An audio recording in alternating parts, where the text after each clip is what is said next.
Good morning and welcome to Voice of Uganda Radio. I am your host, Miss Brenda, for the next 2 hours of the American Connection. So thank you so much for being on board and being a part of that. I know for some of you it may be morning, evening, or afternoon, but whatever time zone you're in and whatever the time happens to be, welcome aboard and thank you so much for being a part of the program today. As always, your time is precious to us as it is to you, so we appreciate you making us a part of your day. So thank you so much for that.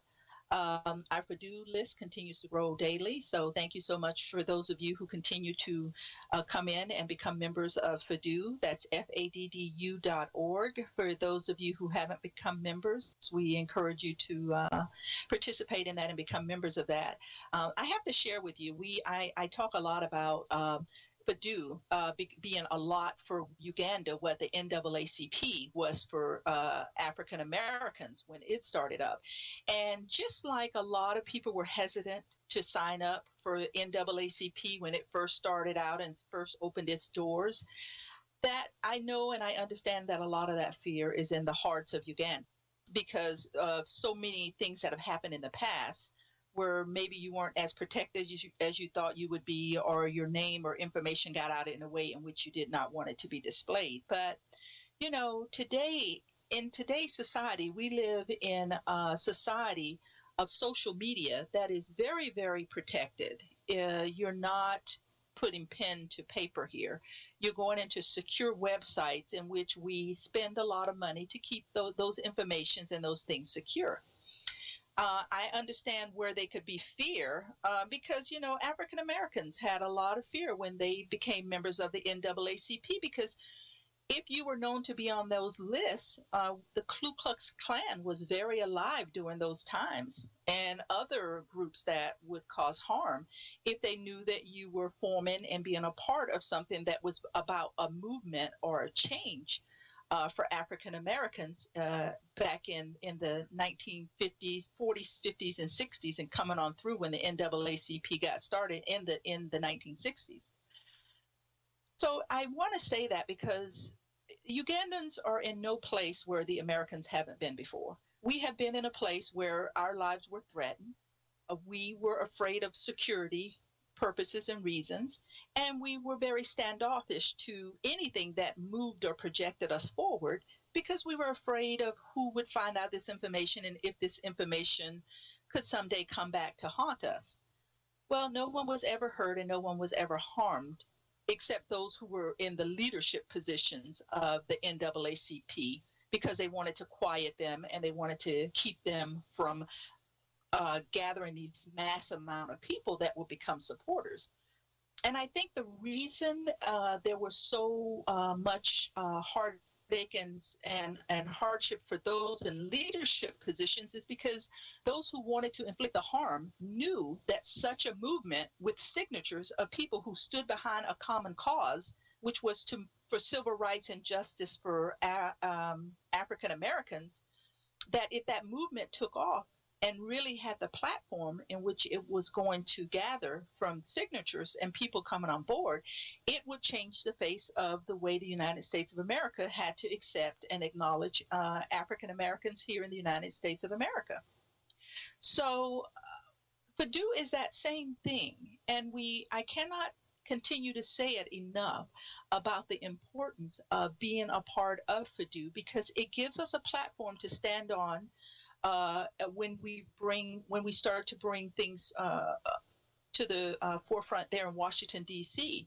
through the subcommittee affairs there for African foreign affairs relations. When we start to file petitions on behalf of the Ugandan people with the International Criminal Courts, those signatures really stand behind to say we support the movement of the rights of the Ugandan citizens. Just as the NAACP said the exact same thing. We stand behind and support the movement of, we were considered colored people then, but now we're considered African Americans. But that movement changed the face of America, changed our laws, changed the way we were treated, gave us rights that we didn't have before. I mean, it was really a profound movement, and the FADU is there for that same reason. I tell you this: in the diaspora, if you are still a little timid and afraid of becoming members, we have Ugandans, we have citizens inside the walls of Uganda that are becoming members of FADU. That is FADDU.org. Because when we start to file these petitions and when we start to file these complaints on the atrocities and all of the different things that are starting to happen to Ugandan citizens, it will slow down a lot of the way the government is treating Ugandans. It will slow down the movement for corruption and just the ways in which people are being beaten and treated there in Uganda, for the simple reason that when a police officer or a police headquarters or an MP or someone in high power gets these cases that a file has been opened against you in the international criminal courts to be investigated, they see that they no longer have the protection of the government and this sitting president, in which they think that they have. The fight to help the Ugandan people has to come from the outside walls of Uganda. We know that the Ugandan people's hands are being tied daily. So I say all this, I'm going to go right on into the program here with the American Connection. But I say all of that is to say this: FADU is very, very important. It's a link to the future of where we want Uganda to go. Also on the information page out there on FADU, FADDU.org, which most of you know by now, the Federal Alliance for Democracy and Development in Uganda. Go to that information page also. We're starting to put information out there that is it can be very incriminating. And these are the things that we need to bring to the attention of the international criminal courts. Because if no one inside is going to do it, then the work has to come from the outside of the country. So please go out there to FADDU.org and become a member today. Remember, when you go out there and you pledge membership, it will send a confirmation email to your email box. Go to your email. When you click on that confirmation, it will say to you, congratulations, you have become a member of FADU. So I say that because I want you to remember, when you register, you have to go back out there and click on that confirmation that goes to your email box. And when you click on that, it will say, congratulations, you are a member of FADU. So please go out there and continue to do that, because we've been pushing people in that direction all year long, because towards the end of the year and the beginning of next year is going to be a huge push here at FADU to start moving on a legal platform for the people of Uganda. I will go on in to say this. When I have made this announcement on a couple of my programs here at the American Connection. When I first started the American Connection, my focus was very, very different on the information and what I wanted to do for the Ugandan people. Now I no longer have that platform because of all of the atrocities and all of the torturing and all of the things that are happening there in Uganda, that now has steered our attention in another direction to fight for the Ugandan people in a way that only we can fight for them on the outside. So I say that to say this: wherever there is going to be a need to help the Ugandan people, that is where the need of the American Connection will be. As things start to progress and get better in Uganda, which may take us a little bit of time, as we continue to unite and come together for the common good of what's going on there in Uganda, my focus will shift back to where I wanted to be originally. But I cannot come to you on the American Connection with the type of information I wanted to come to you with all of the things that are happening in Uganda right now. Many of things which breaks my heart and just really paralyzes me emotionally as to the indecencies and which is happening to people, and at the expense of others who see nothing wrong with the way they are acting or the way that they're carrying out the manners in which they're doing things. I got to read up, and I understand what's going on there with the Lord Mayor there in Kampala City. That was brought to my attention a couple of weeks ago on Freedom at Hand. We talked about it. We discussed it. I have since did some research on my own. I have also since sent an email to Senator Coons, who sits on the subcommittee affairs for African Foreign Affairs Committee here in Washington, D.C. Because one of the things he shares that I also share in is that the corrosion of democracy in Uganda is dying daily. He made that statement. That statement is out there on his website, and he stands very, very firmly by it. And because I read and stay in communication with what he posts and what's going on out there as he sees it globally throughout Africa, it's important for me to share this with you, my audience, this morning.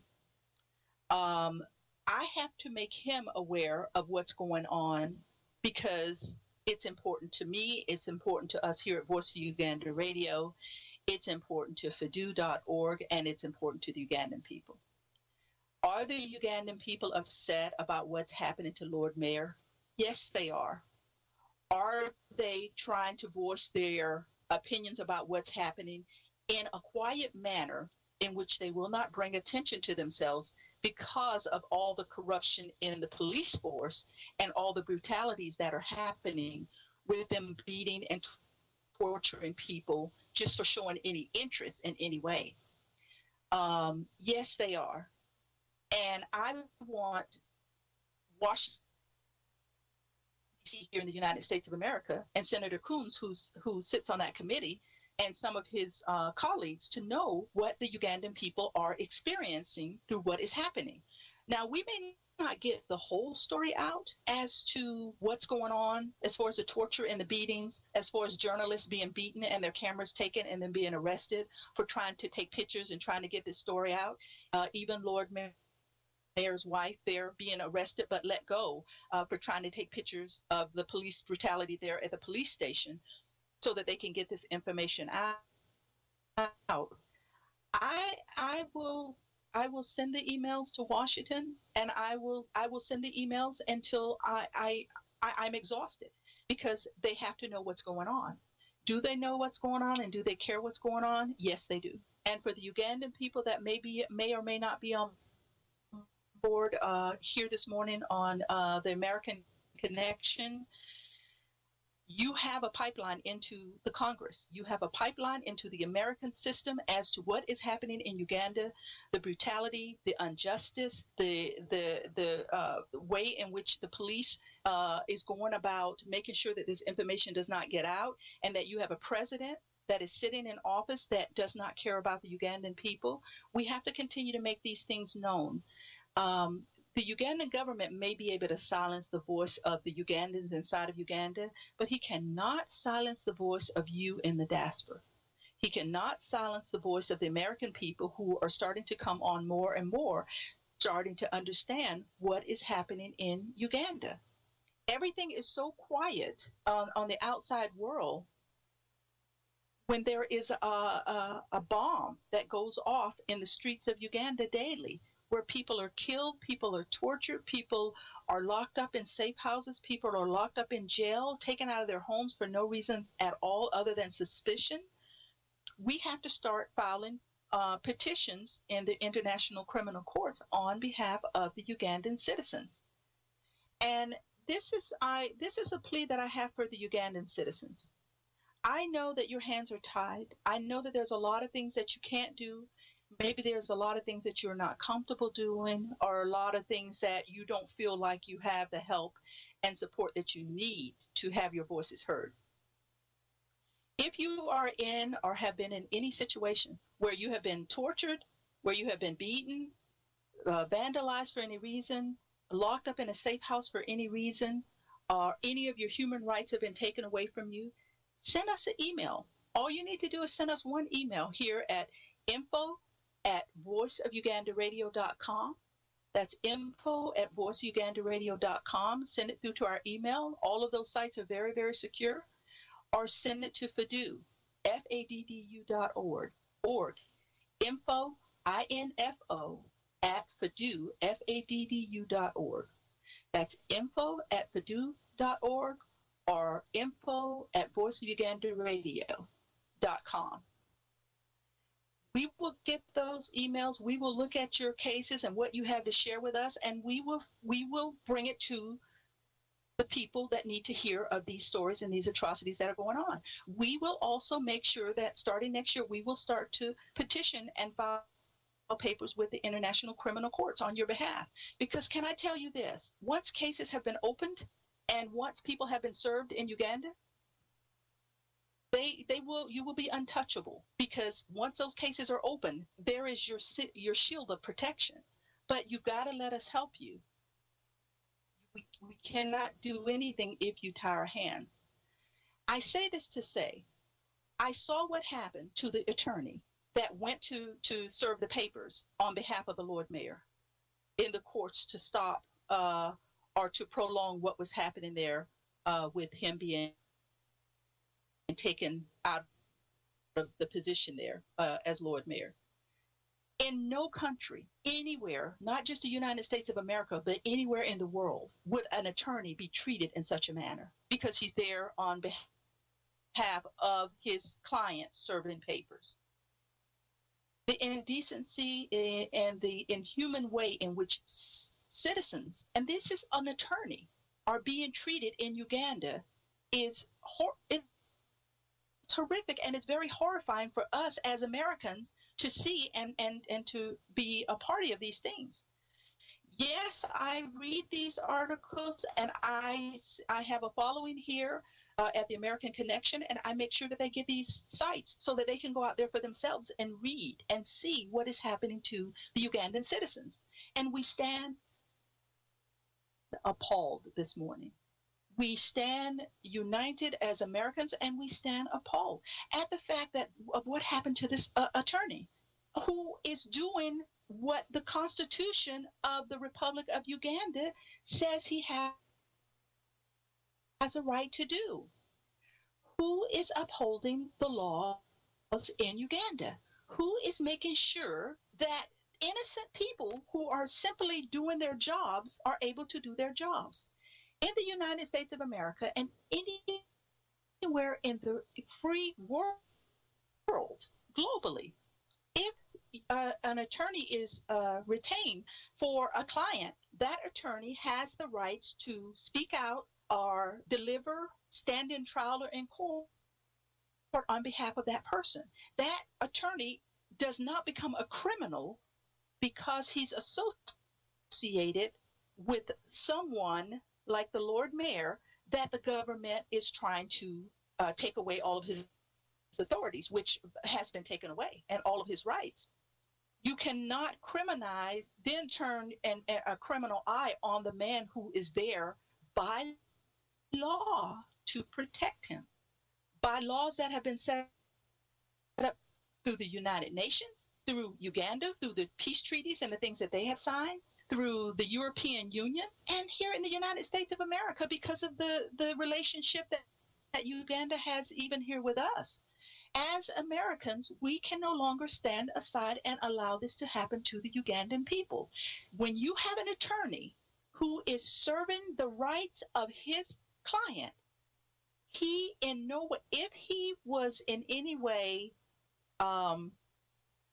brutal in his approach, not within the legal realms of how he was supposed to approach and do what he needed to do, or was acting on with a behavior other than that of an attorney, I can see these type of things happening, but not even to that degree. Any attorney in the United States of America who approached something without the good intentions of what he should be, the way the law upholds him to the position that he's in, would have been handcuffed, taken off to jail, questioned, and released, or would have been given the chance to correct his manner, given the chance to correct the approach in which he was coming at the situation. But at least he would have been given a chance. This lawyer was not even given a chance. This lawyer was seen as a violation to the law. And if we all ask ourselves today, from what we saw, from what we read, and from what we shared with other Ugandans, there was nothing in what he did that in any way was outside of the law. Nothing at all. This is the corruption that lies in the walls of Uganda, and this is a corruption that the sitting president and all of those who serve under him thinks that we all should, as a society of people, sit back and watch unfold. There was nothing funny about those pictures. There was nothing decent in any way about the way that that lawyer was treated. And the rest of the world, we cannot sit by and see this happen to innocent individuals. This lawyer was innocent in everything that he did, but the law turned it against him and made him just as much a criminal as the person in which he is trying to defend, in the paperwork in which he's trying to deliver. The justices for the Ugandan people, there is no justice. There is no justice for the Ugandan people. In the United States of America, we are a nation of laws. And even outside of the American spectrum, globally, throughout the world, we are nations of law. The law determines how we act and interact with one another. The laws are there to protect. The laws are there to provide, and the laws are there to be upheld for the people, for the protection of the people under their constitution and the way that constitution is set up to protect the people. There is no constitution in Uganda anymore. The constitution is being corroded daily. It's being torn out page by page by page and rewritten to accommodate only those who are in power to be accommodated by it. It in no way helps the Ugandan citizens, nor the Ugandan people. We, the American people, will no longer sit aside and allow these things to happen. We will continue to make a noise in Washington, D.C., until fundings are held from Uganda and until we can start filing cases that we can start to make the voice of the Ugandan people heard. Because we know daily that voices are being silenced in the walls of Uganda. But the voices of the Ugandans outside, those that are in the diaspora, and those who are us here in the United States of America, we will no longer allow that to happen to the citizens of Uganda. My fellow Ugandans, there is no democracy in anything that is happening here. We get callers that call in from time to time that are in support of this government. What are you in support of? Are you a part of this government, that you're being funded from this government, and that's what you are in support of? Because if you look at the people of Uganda, the suffering, all of the things that are happening, you have no jobs. Your unemployment rate for the youth and those that are still in universities coming out at 80%. There are no jobs. There is no infrastructure. There are no companies willing to come into Uganda under this regime. Are there companies in the United States of America and around the world that are willing to come into Uganda to set up shop, to give jobs, to help to support the economy, to move the economy forward with trade, to make Uganda strong and to make all of us strong? Because we know that we all need each other in order to grow. Yes, there are such companies, but those companies are not willing to go into Uganda under this regime. A regime that has so much corruption that it has its hand out for what are you going to give me to come in, not a what are you going to do for my people. Has this president totally lost connection with his people, with the Ugandan people?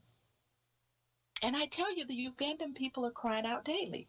Even here with the incident that happened with the attorney for the Lord Mayor, and the way that he was treated. You can see from photos and things that have gotten out into the American public, you can see that the people are upset and the people are angered about how this individual is being treated.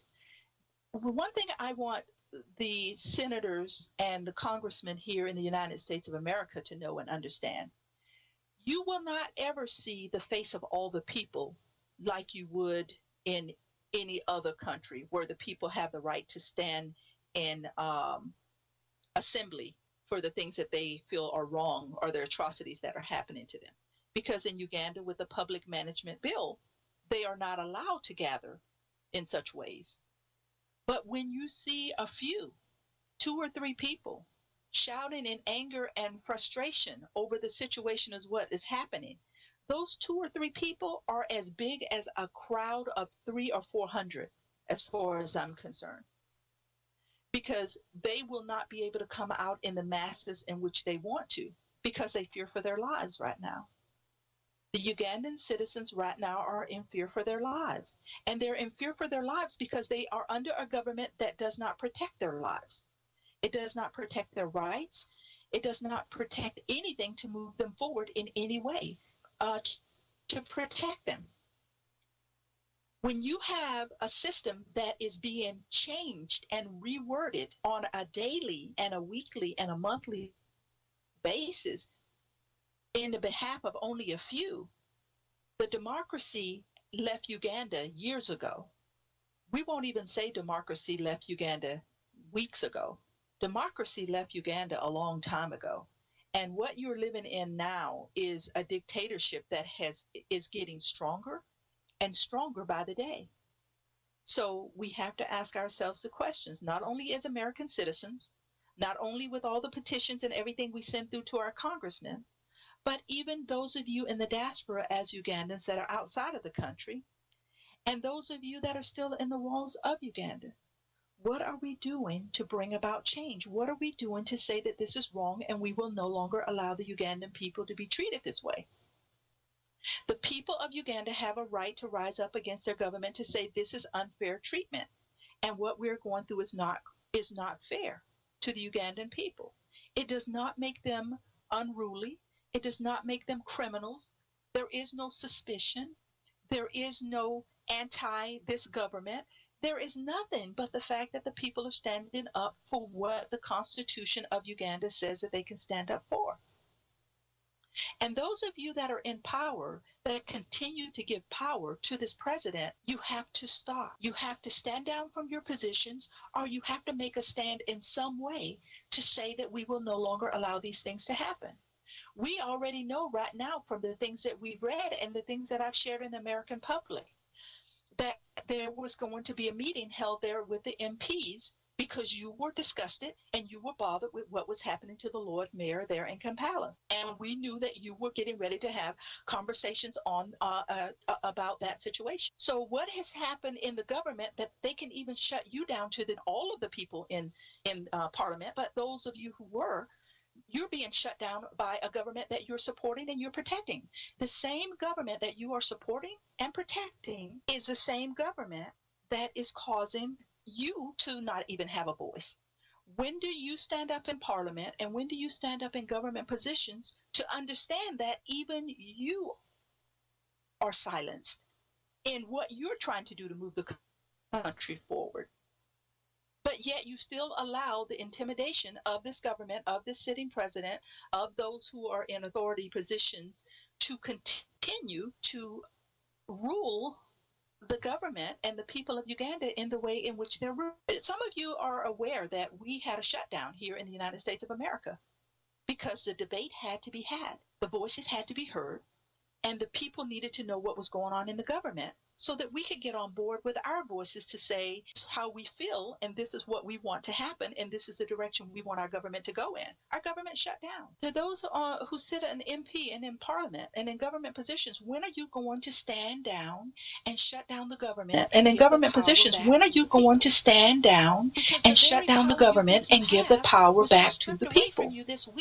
Because the very power you think you have was just stripped away from you this week when there was no parliament into December. Everything was called off so that your power to get together to discuss the issues at hand was taken away from you. And you walk away and you said, oh, well, we're not going to meet. Well, what do we do now?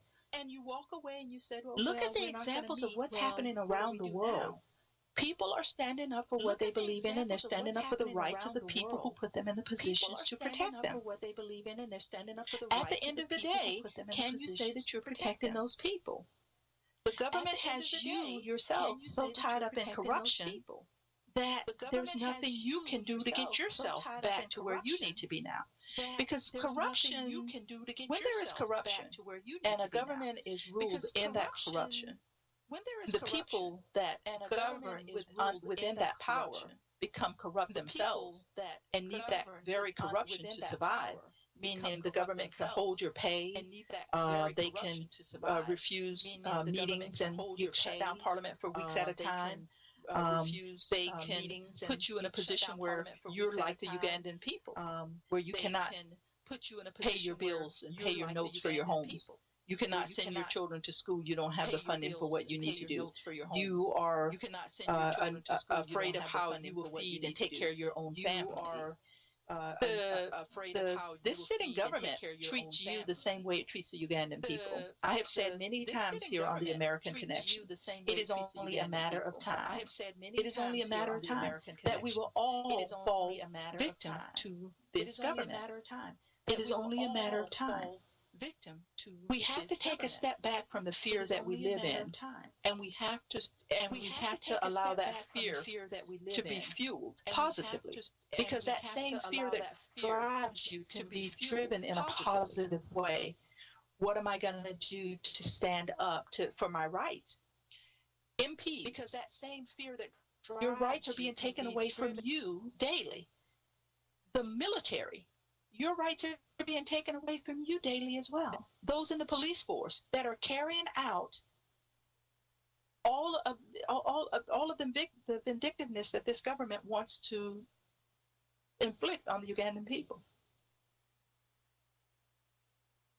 You are affected as well. There was an article that I read on one of the military men who has AIDS, and it is at its worst form. And he went to the very government that he's fighting for to ask to be given the medications that he needs to better himself, or to be to leave the country so that he can get medical treatment. And they told him no. You have to deal with it the way everybody else deals with it. But a year ago, this was a man who was fighting for the rights of a government that supported him in that role, but will not support him in the role to live and to get the medications and what he needs to continue to move forward.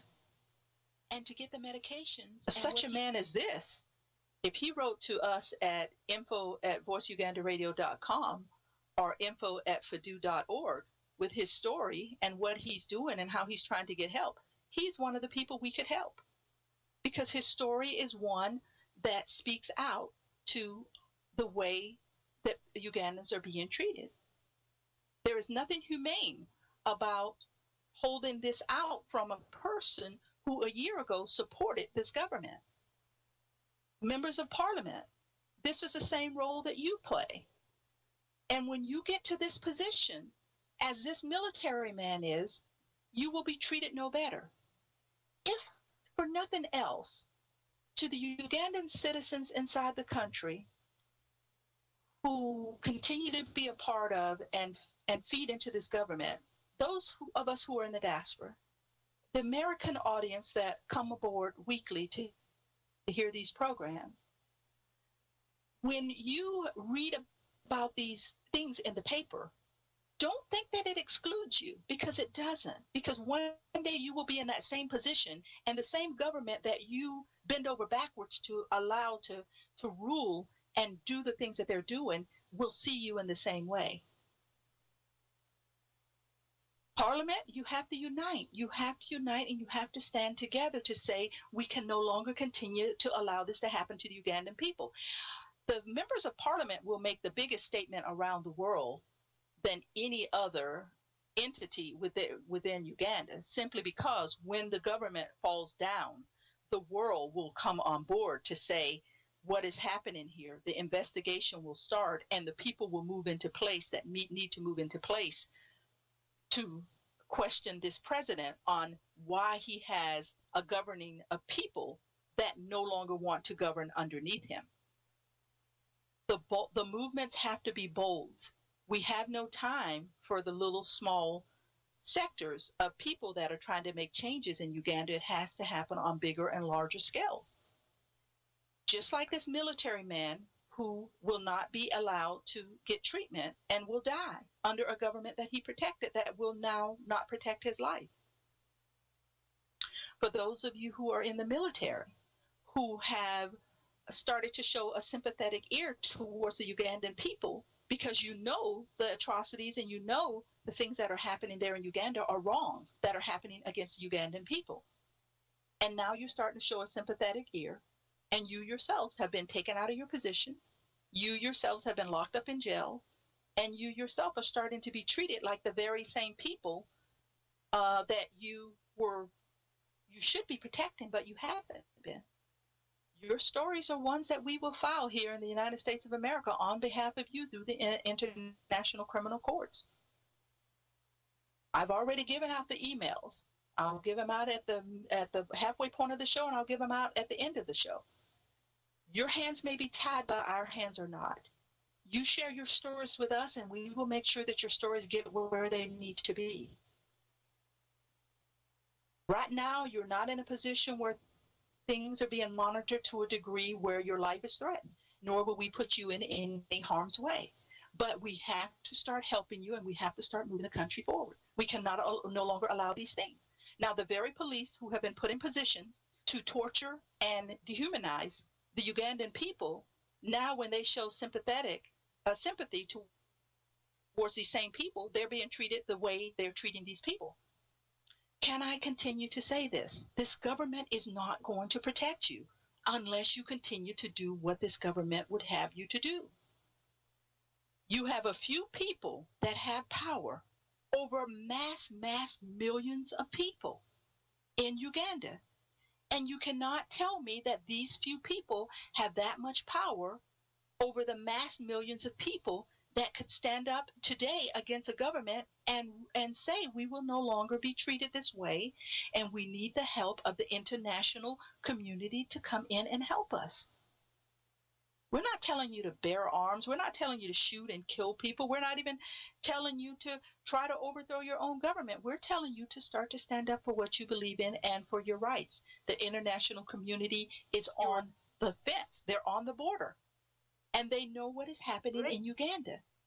But you tie our hands as well by a few people that are governing and saying that this is the way we will rule and this is what we will do, and no one will tell us what to do in this country. We can no longer allow these things to happen. It is not fair. It is not right. The Lord Mayor's position is one position of many that will continue to be taken away from citizens who were voted into their positions by the Ugandan people. These are positions where people were elected into these positions for the rights that the people love these people and felt that these people would stand up for the rights in which they uphold. If you have a president that has this type of authority, that he can impeach this Lord Mayor, and he can treat the legal system the way he treated the legal system when this attorney was dragged through the streets and thrown on the back of a police vehicle to be taken in, what will he do next? What will we allow him to do? How long will we stand back and watch him continue to corrode the country day by day, little by little? This is only one position now. There will be many that he will start to do this. If he can do this in this one position as mayor, he will go throughout Uganda and he will appoint the people that he wants to be mayor throughout Uganda. Where will this leave the Ugandan people? If you think you're separated tribally, if you think you're separated geographically in Uganda now, imagine how much more you will be separated if you allow these type of things to continue to happen on a legal stance. We have not even seen the powers in which this man will use against the Ugandan people if we continue to allow these type of things to happen. We can no longer allow these type of things to happen. We have to have your stories. We have to know what's going on. We've given you safe and secure websites to go in and send us this information so that we can start to fight on behalf of the Ugandan people through the international criminal courts. Because Well, we could say, yes, why don't we file these things and why don't we go against the president who has done all these atrocities and all these things that he's been accused of as deaths, cruel deaths against people in leadership positions, people who rose up against him, people who were or were not a part of his regime that are now gone, are no longer a part of the structure of the way that that happens. But we want to start with the people because that's what FADU is about. We say here at Voice of Uganda, we are the voice of the voiceless. What we mean by that is if your voice has been taken away from you, allow us to give that voice back to you on a platform in which it will be heard. Because we know in your country, your voice is not worth anything to the government. Otherwise, the government would be standing up for the people. Even in the Uganda Human Rights Commission, there are things that are happening that should be all over their website. The only things that make their website are the things that have brought media attention to a degree that it has put pressure on them to write something or say something about the event of what is happening.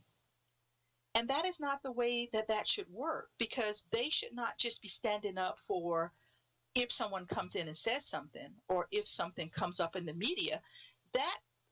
They are having fun. And the government is making sure that they continue to have fun, because as long as he can continue to allow them to have parties, have birthday parties, have dinners, do the things that they want to do, he keeps their attention away from what needs to be done and what needs to happen for the Ugandan people. My fellow Ugandans, there is a plan, and the plan is working very, very well. Because this president keeps everybody in a happy place to where, as long as their lives are happy and they're not affected by what's going on, they feel no need to do their jobs to the degree in which they need to do it for the people. Everything has fallen apart for the Ugandan people. All the people that have been put in positions and put in leadership roles to help the Ugandan people are starting to do the things that pleases them, and we'll get around to the Ugandan people later. The fun and the excitement of going to the web page for the Human Rights Commission there in Uganda, for all of the great things that are going on, I'm happy that there's a group of people in Uganda that are having fun and that are living their lives and see that everything is going well. But what about the other percentage? Because the percentage of people who are enjoying those things is very small compared to the people who are not enjoying those things. Voice of Uganda Radio is getting ready to have a fundraiser that is going to be coming up here, I think, in the next week or two. And that fundraiser, can I tell you right now to start getting on board and thinking about how much you're willing to give for satellite radio to be a part of Uganda so that we can reach the masses of people in Uganda. What is going on should not be for the few that can have internet or be associated in this way. We also take away the power of this government when he starts to monitor cell phones and internet, because we know that that is something that's in the works, that he will start to monitor cell phones and internet. All the more reason for you in the diaspora,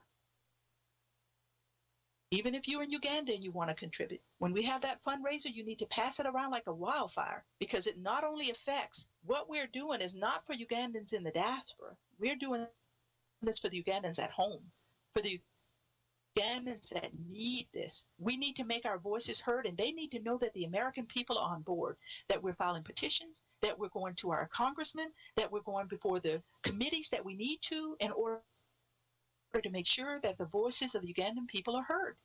They need to understand this, and they need to know this, because somewhere in them, we need to spark them with the fact that they are not alone. And there are people by their sides, and there are people who believe in justice and equal rights, liberties, all the things that the Constitution has afforded them, that we believe in those things for the Ugandan people. And we stand behind that 100%. And when I urge you and I beg you now that when that fundraiser starts up, and we're asking you to get on the phones and pledge. You're not pledging for Voice of Uganda Radio. You're pledging for the people in Uganda, for us to be able to take satellite radio across Uganda globally, in the global perspective of all of Uganda itself, in and of itself. Because I tell you, for the hundreds and thousands that hear our voices here on Voice Uganda Radio, that are a part of our social media through our web pages and our Facebook pages, there are millions who don't. And that number of millions is too high and too great for us not to impact them, as well as the few that we are able to impact. And those of you inside the walls of Uganda, if you have family members that are outside of the country that support you, tell your family members to support the cause when we start to have that fundraiser. Because it's important for us to have that fundraiser. We have to go to satellite radio. It is the way in which we need to reach the massive amount of people.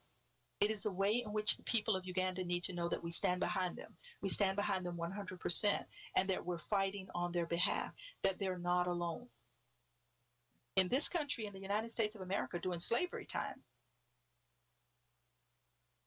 the slave owners kept close watch on the slaves to make sure that they were not communicating in a way in which we were sending messages to better ourselves, or to talk about movements, or talk about things that were coming up. So one of the ways that the slaves started to communicate with each other were through their churches and through their communion with each other on a spiritual perspective. Because these were people who prayed, and these were people who believed that God had not forgotten them. And when he was going to show up was only a matter of time, but they knew that they weren't forgotten. And this is what needs to happen in Uganda. You need to find the ways to communicate. You need to find the ways to move forward and do what it is you need to do. Because this president has already made it unfair for any election to go through there and be fair. And these are the things that we're making sure are known here on American soil as well. You can not shut the mouths of all the people through public management bill, yet you can go out and you can speak on the elections and what you want to do in Uganda. There is a unbalance there in democracy. There is no true democracy when your opponent can't go out and do the same things that you are doing. It's a one-sided election that will only have one outcome, and that outcome does not speak for the Ugandan people. So when you have a president that sets aside a bill and a management bill that people cannot converse on any political arena at all, well, where's the fairness in that? I tell you, there is no fairness in that at all. And it's interesting that there was a gathering in which someone was speaking, and then when that speaker was done, everyone started to leave when the president started to speak, and the president commanded the police started to beat the people and make them stay, block them so that they could not leave, so that they had to stay there and listen to the president when they wanted to leave. I say to the sitting president, and I say to those of you that are in government, when you have people that turn their back on the president and walk away, then those people are speaking in volumes, and those people speaking very loud and clear that they do not support the way that they're being treated, and that they do not support this government. And it wasn't until the president said, let them go, that the police parted and allowed the people to leave. He himself should know that if you have this type of things happening in your government with your people, that says a lot about how they feel about the government that's ruling in Uganda right now. I found it interesting, and one of my American listeners even sent me an email when I talked to them about that. They were saying that the people are beaten if they get together to talk about politics, and they're beaten when they want to not be a part of politics. So what rights do they have if you beat them if they gather, and you beat them if they don't want to gather and they leave? The freedoms of the Ugandan people, there are no freedoms. There is a dictatorship, and there is one person dictating how the country rules and how the country runs. And we here on American soil, and those of us in other countries I know as well, will no longer stand aside and allow these things to happen. Not on our watch. These things have happened too many times. There have been too many genocides, and there have been too many things that have happened on behalf of the people that have killed so many people. We cannot allow these things to happen. We cannot live in our free worlds and our free countries and our free cities and our free states and say that it's okay for these type of things to happen. We have to start rising up for the people in Uganda and making a difference. We're going to take a short break here, and we will be back with the second hour of the American Connection. If you did not get those emails at the beginning of the show, I will give them to you right when we come back at the top of the hour, and I will elaborate on that a little more. But we're going to take a break here, and we will be back with the second half of the American Connection here on Voice of Uganda Radio. You have been listening to Miss Brenda. This is the American Connection, and we will take a break and be back in 5 minutes. You are listening to Voice of Uganda Radio, the mouthpiece of all Ugandans, wherever they may be, to voice their problems without fear of any retribution. The Voice of Uganda Radio works in sync with FADU, the Federalist Alliance of Democracy and Development in Uganda. FADU is an organization that was formed to work as a platform for all Ugandans at home and outside, to work synergistically to liberate our mother Uganda from the ruthless invaders that have sucked it dry. Therefore, FADU invites all able Ugandans to act now and save the Ugandan humanity that is being slaughtered, destroyed, and robbed by a few people unworthy to call themselves Ugandans. Many people are crying for action in Uganda as they languish in misery. FADU echoes their cries by making the loudest alarm to everyone to join FADU, not tomorrow or the next day, but today. The number to join is 408-904-7038. The email is info@fadu.org.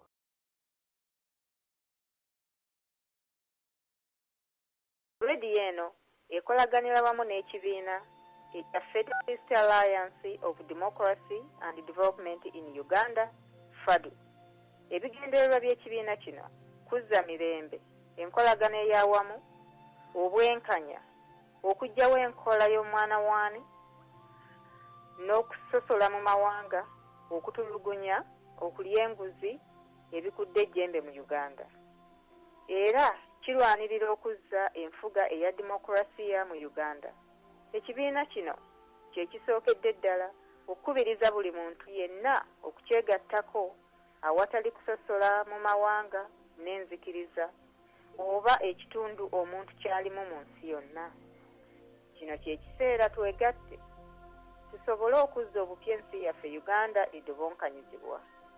Buli eyandyagadde okwegatta ku kibiina kya FADU kuba ennamba eno 1-800-4-7-3-8 oba weeyambise email info@fadu.org. I know my girl, yeah. Ukolere chibeibo manyengi nkwagala.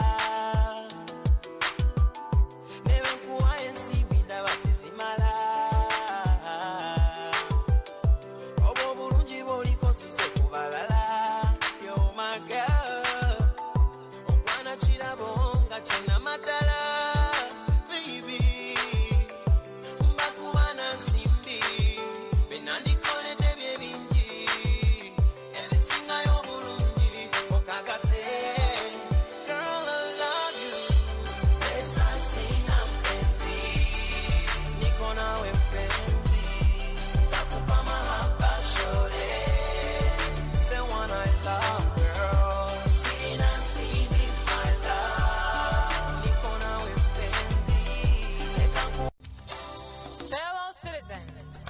We call upon you to practice resistance and protest against Museveni. We call upon you to oppose strongly the Museveni government, which is responsible for the downfall of Uganda. It is important to know that Museveni is afraid of the millions of people who are living for that day, for the light of day when Uganda will be liberated from his dictatorial regime. Fellow citizens, it's been 24 years of dictatorship. We should all know that at present our drive for freedom has already grown so strong that Museveni has already begun to change his tactics. We call upon people to participate, to organize silent stand-ins for a free Uganda. We call upon people to demonstrate that we're tired of him. We call upon governments in the United States of America and abroad, people in responsible positions, politicians, only to act in the service of peace, justice, and freedom for Uganda. We call upon people to use all legal and imaginative means and methods in order to ensure peace, justice, and freedom for Uganda. We call upon people from the north and south, from the east and west, and yes, from the central province of Uganda to be loyal to one another. We must preserve our loyalty to human dignity.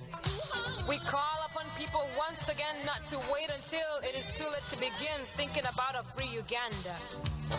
We call for a new attitude. Arise, fellow citizens, arise. Let us fight for a free Uganda. Just before the break, the end of the break is very, very true in what it has to say. You know, we didn't just put that out there for entertainment. We put that out there because it is the truth. And we need to do everything we can to help the Ugandans arise. You are listening to the American Connection. I am your host, Miss Brenda. We just got through the first hour of our program. If you're just joining us, welcome aboard here to the American Connection here in the United States. I gave out some emails, and I'm going to give those out again really quick. The first one is info@Voice of Uganda Radio, all one word, info, I-N-F-O, @voiceofugandaradio.com. And the other email address is info, the same I-N-F-O, info@faddu, F-A-D-D-U.org. I have encouraged people to go out there with their stories, things that they want to share, if they have fallen to brutality at the hands of the police officers or any other atrocities that have happened there in Uganda, to share their stories with us, because this is the direction that Faddu and Voice of Uganda Radio is starting to move in for the Ugandan people. This is also a time, if for any reason that anyone wants to call in and be a part of the conversation here at Voice of Uganda Radio, we are down to our last hour.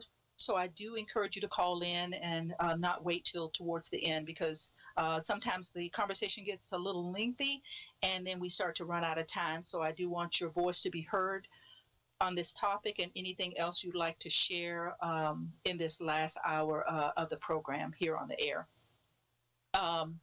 I had been talking a lot about the Lord Mayor and just the legalities and a lot of the things going on there in Uganda for the first half of the show.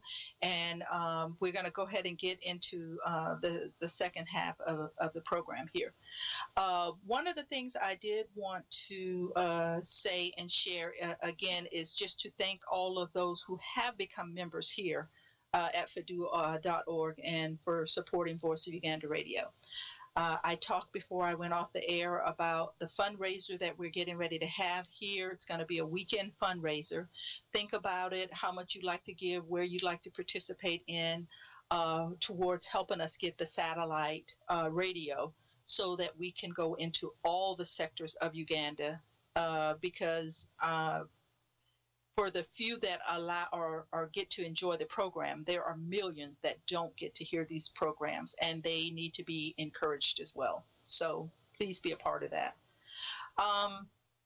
You know, when we talk about a lot of the things that are going on with in the government and the treatment of the Ugandan people right now, when there is corruption and when there is brutality and when there is no trust, no comfort in a government by the people who govern, that trickles down to the others in government. And what I mean by that is when this president is allowed to do the things he does, when his police force and his army force are allowed to do the things they do, with no remorse for the Ugandan people, it starts to happen all over the place.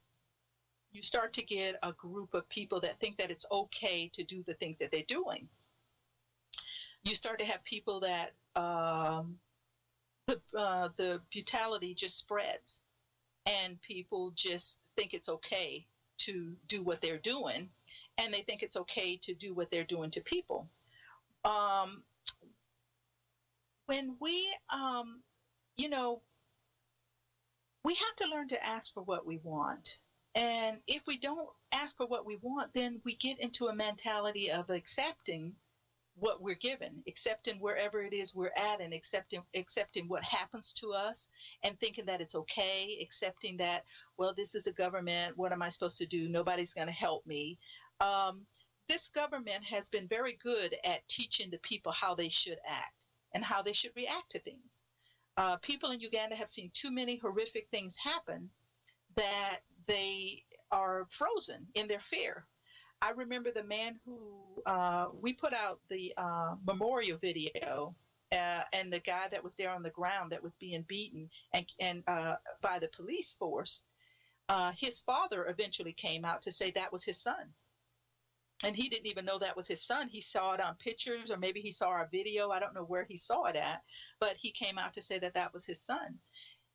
I want him to know, as well as the other Ugandans to know, that here at FADU, we're giving the power back to the people of Uganda. At that instant, if he would have sent us an email, tell us about the incident, what's going on, we could have found out other things on our own. And those are cases that we would file with the International Criminal Courts on behalf of this individual for his family members. Because in a new Uganda, when a truth committee is put together, one of the things I want to lobby for here in the United States of America and ask for, that funds have to be set aside for prisoners of war, is because this is what is happening to the Ugandan people. That when their rights, civil rights are being taken away, they're tortured, they're beaten, police, hospital bills should be paid, and these people should be given something for the things that have happened to them, whether it be by the law, the police, the military, or in any other form where they're not protected within their country or within the government. And we've got to start giving this power back. We've got to start setting up these things. We've got to start asking for things to be allocated and set aside for these victims and for the things that are happening to them there in Uganda.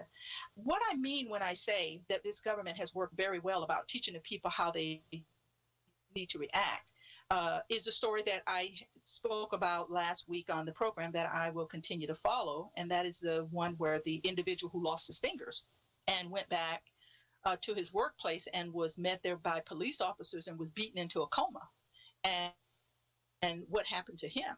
And that was one of the cases that, because it got so much publicity, that the Human Rights Commission there in Uganda published something about that. And I want to follow that story to make sure that it goes all the way through to where it needs to go. But what happened in that incident is the people of Uganda, the fear starts to set in, and people don't want to stand up for their rights anymore. They start to accept that what's happening to them is okay. They start to accept that there's nothing I can do about this. This is the way life is. Who knows me? Does anybody know my name? Does anybody know that this is happening to me? Does anybody even know that I exist in the walls of Uganda? We know that you exist, and we know that you're there. And that's why we're here, and that's why we are bringing the voice to the people, a voice to the voiceless.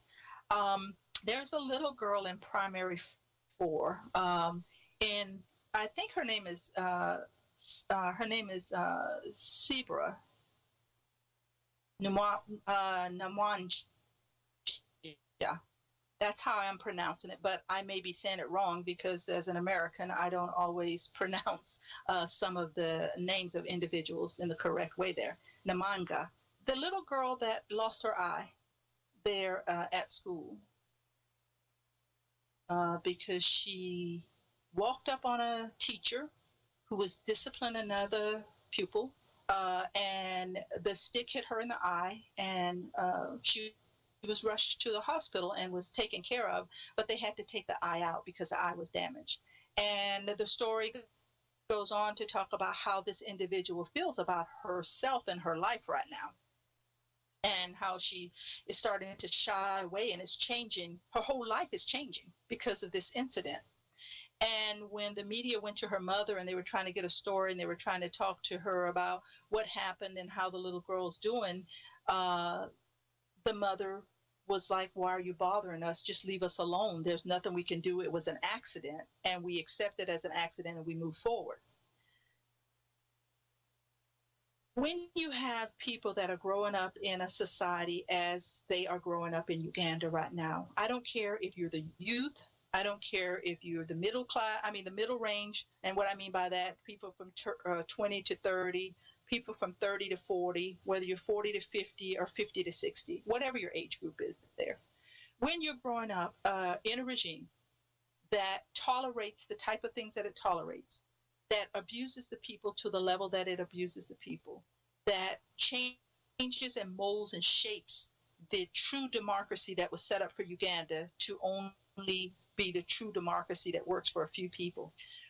When you see that people are killed for no reason at all, people are tortured for no reason at all, people are thrown in jails for no reason at all, and all the atrocities and the humane things that are happening to people there in Uganda, you get an innocent child who her eye is knocked out and her life is changed forever.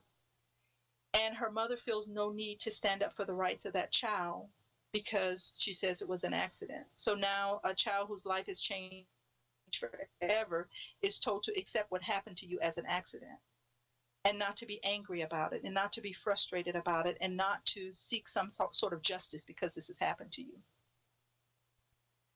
The type of people that the course of the way she will view her life, the government, her teachers, her school, anything has changed forever.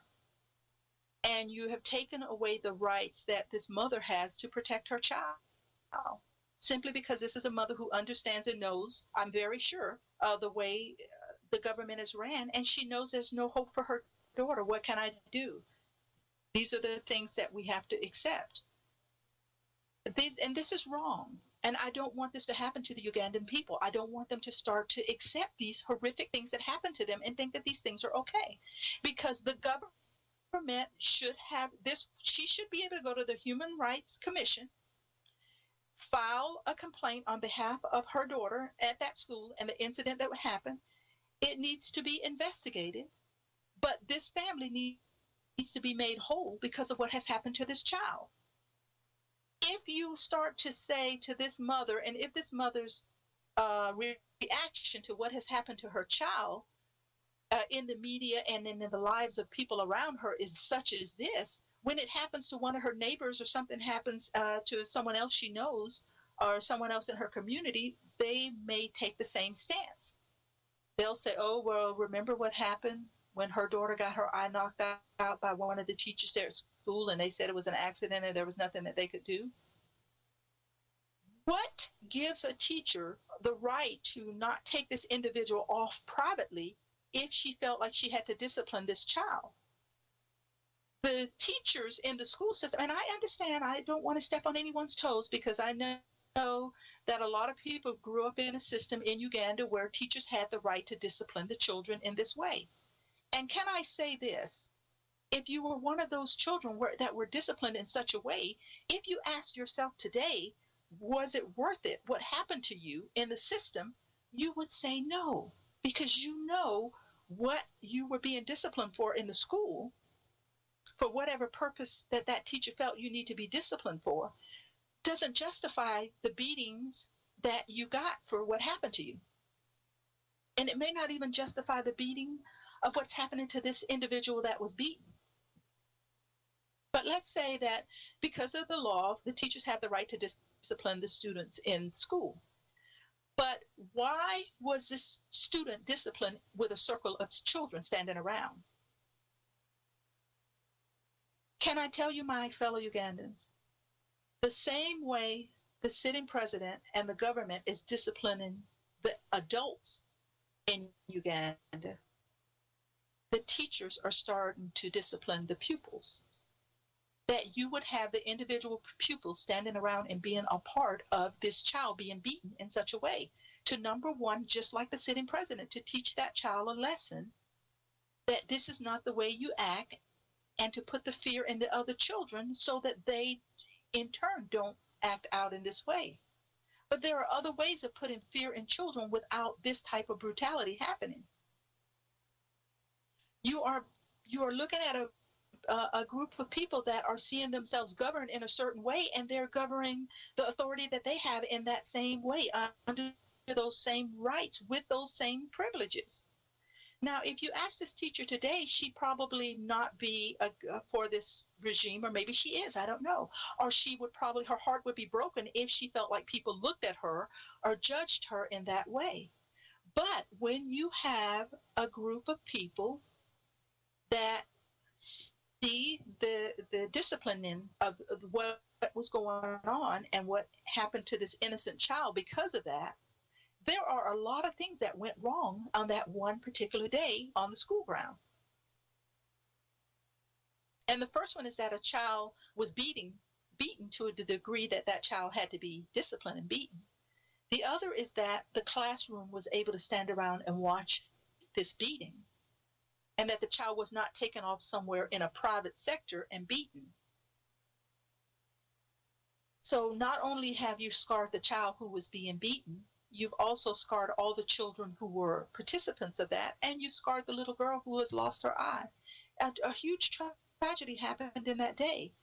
And in that tragedy, everyone says it was an accident. Where is the justice for all the individuals? The individual that was being beaten, the individuals that stood around and participated and had to watch this, and the individual that lost her eye on this day. Is this the Ugandan is this the new Uganda that we want to see come forward from our young children? I talked on American Connection a while back about what are the examples that we're setting for our children, because the examples that we're setting for our children are the examples that they will take forward. And what these children are exposed to are what these children will start to accept, and this will become the mindset of the youth on a smaller scale going forward. And is this the way we want the world to view and see and read the news that comes out of Uganda? Because can I say this to the sitting regime, to the president of Uganda, to all those that he has in powerful positions, to the MPs, to the military, to the police, and to anyone who's anywhere involved in this government in any way? When you are not the only ones making bad news that are coming outside of Uganda that is forcing the rest of the world to get on board. This president is doing everything within his power to keep a lot of the cruelty and the unjust for human rights that are happening in Uganda covered, so that no one knows what's going on and no one knows what's happening to the Ugandan people. But when that type of corruption is taking place in a country, it filters out into the innocence of the country. And when it filters out into the innocence of the country, you start to hurt women and you start to hurt children in a country, you get the world on board, because those are the innocent people and those are the innocent bystanders. And what took place at this school on this particular day, on a playground, on an outside setting, rocks the world the same way this man who was beaten into a coma, that you don't want that information to get out on. Because the corruption of what is happening, the demoralizing, the inhumane things that are going on in the country to the citizens there, is trickling down into the innocence of the country. And that is the stuff that when it comes back to us, it is just as bad as the other stuff. So I say to this government, you can protect yourselves all you want, but there are certain things that you cannot protect. And they will get out because they're innocent and you feel there's nothing wrong with them, but the rest of the world looks at it and sees a huge problem, and the rest of the world looks at it and sees that there is something wrong with this situation. There is something wrong with this incident. There is something wrong when an innocent child loses her eye in a setting in which she should not have even been a part of, but a teacher and an administrative party of people within that school felt that it was okay for all of this to take place. No one talked about the damage it's doing to the other children. No one talked about the damage that it did to the child. No one's talking about any of all of the bad things that happened in that one situation, except for us on the outside who can't believe that this happened, and that you have a mother who is so fearful of the government that she says it's an accident and there's nothing we can do about it. This is what's starting to happen to the Ugandan people, and this is what I do not want to happen to the Ugandan people. And when this type of thing happens and people sit back and say, oh, it was an accident, there's nothing you can do, that in any other country that would not have been that way. That teacher would have been suspended or put out administrative leave or something until that incident could be investigated. And a lot of other things would be going on in the public eye right now. A lot of things would be going on. It is not something that would have been buried on the back of a newspaper page, and everything just kind of goes away.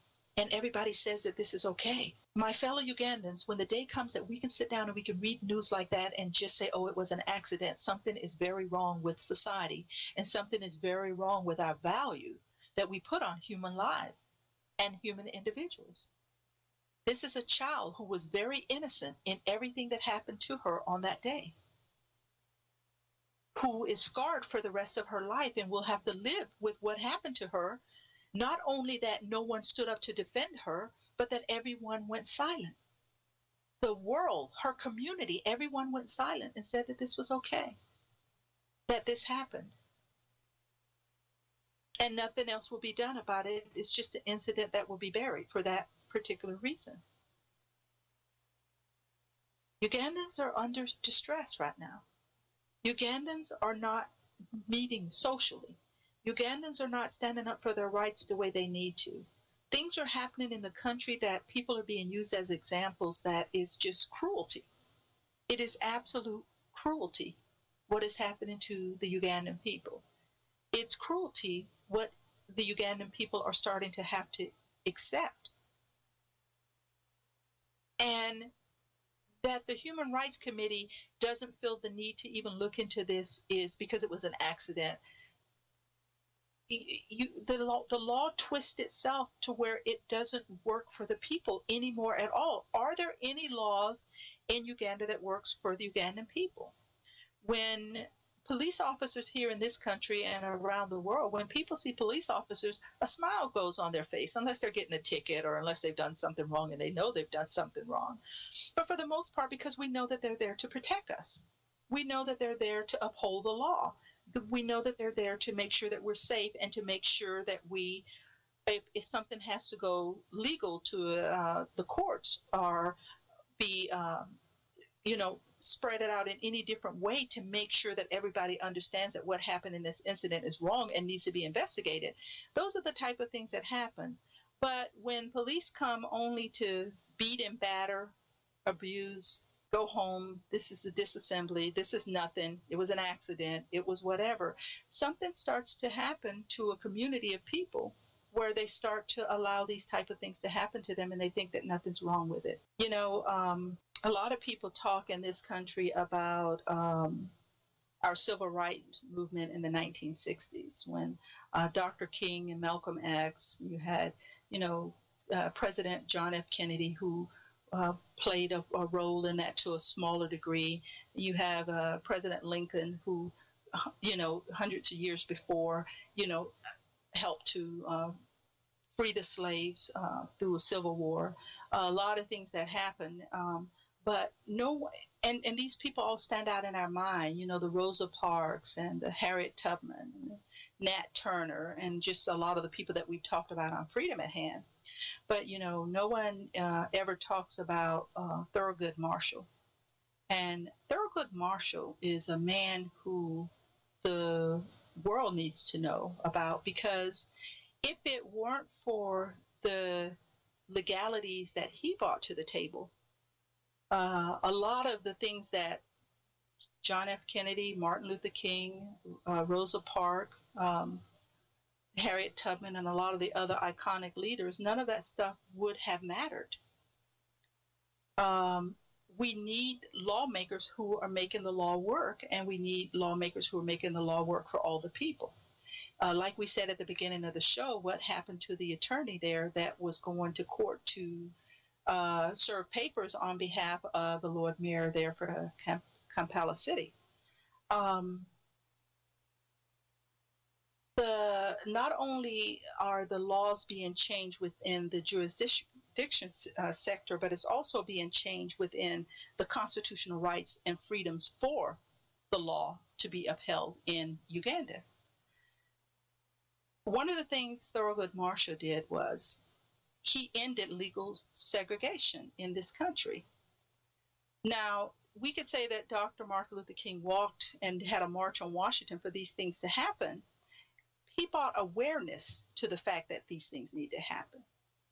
Thurgood Marshall brought the law in which changed the face of legal segregation.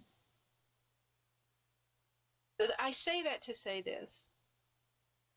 The sitting president in Uganda right now, with all of the things that he's doing, with all of the laws that he's changing, with all of the laws that he's breaking, with all of the things that the parliament is allowing to happen, to the Ugandan people,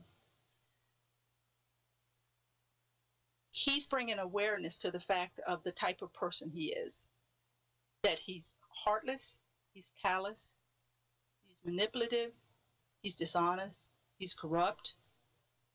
He can't be trusted. He has no values. He has no morals. He has no feelings.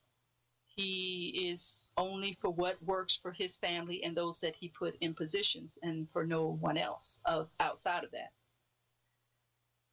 But what we're doing here at FADU and Voice of Uganda Radio is what Thurgood Marshall did for African Americans, even though there were leaders.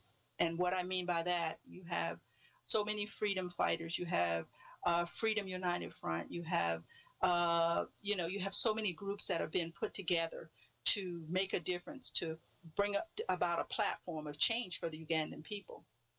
And what FADU is saying is this: if this president wants to be the president that he has shown himself to be, and he has shown himself to be this president very, very loud and clear, that FADU will be what Thurgood Marshall was for African Americans during the Civil Rights Movement. We will write the law and get it in the hands of the people who will make a difference in the lives of the people that we are supporting. Because if you are under a government that is allowing the things to take place and the things to happen in the country that are starting to happen, and on a small scale, because a lot of people see what happened to this little girl, a very, very small thing.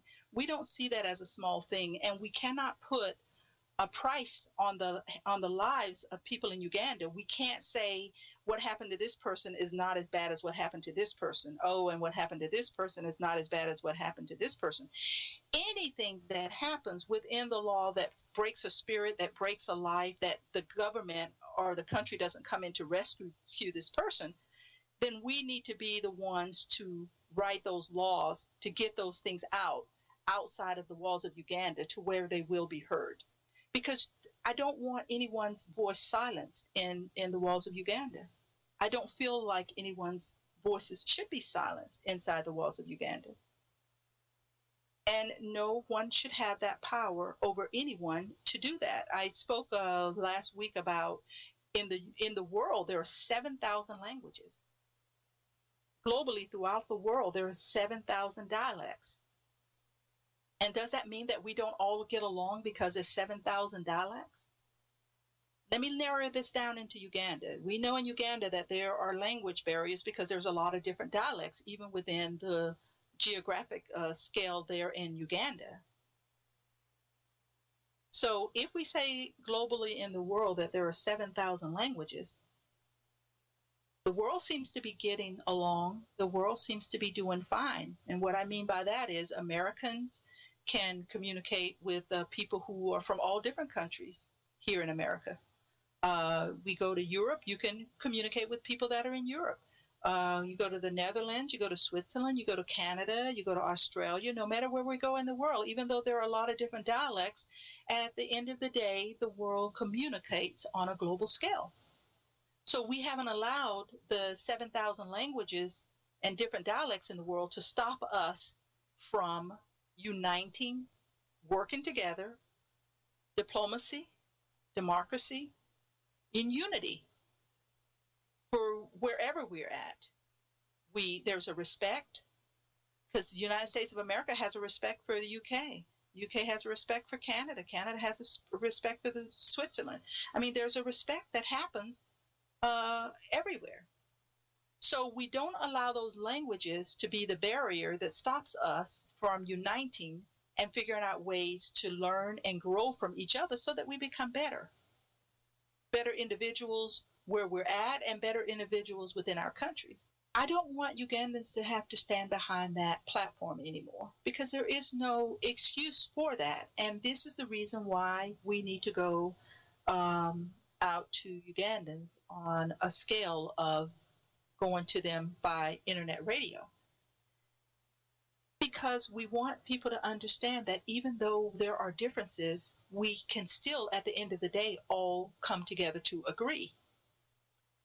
If you took someone from every area in Uganda right now, all the areas that some may feel are separated or some may feel in a geographical scope of Uganda that certain areas don't get along or certain areas are shown more favoritism or whatever. If you put all those groups, take one person from all those groups and put them together, the one thing that they would have in common is that what happened to the little girl that we were discussing is wrong.